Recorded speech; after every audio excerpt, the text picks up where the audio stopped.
So a brief introduction to what we're going to do in this module. We're going to look at PV panels on the roof of our visitor center, welcome center. And I've created a couple of different configurations. We put the panels on flat. We can get 80 panels on. We select a panel, or you get to select a panel, size it, and make it as a component. We then tilt it, and that improves its performance because it's better oriented to the sun. But that creates shading problems, and we have to space it. So that allows us to only have, or reduces the amount of panels we can have. And then finally, we actually say, well, what if we just tilted the roof? We don't have the shading problem, and we can maximize the amount of panels that we can put on it.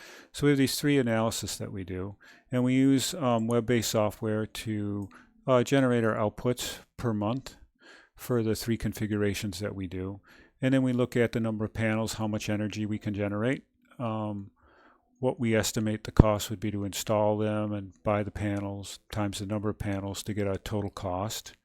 And then we look at what the payback period would be. We then make a chart showing the comparison of the three different panel systems. And I think it's noteworthy to discuss what the effects of tilting are. They tend to show up in the when the sun angle is lowest in the sky. As far as performance of panels, you'll notice the flat panels are performing really poorly in the early parts and the late parts of the year. So, but the panels all tend to equalize out flat and or tilted towards the peaks. So there's an idea of what the total energy you can get times the total installed cost, and some subtle differences in the payback periods. I'm doing this for Alfred, New York. I do not want you to do Alfred, New York, because it would be exact duplicate.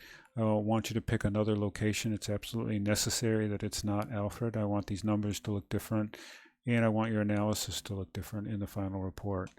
And I've left space in this layout, and I hope you do the same thing for writing some narrative about your results of your analysis.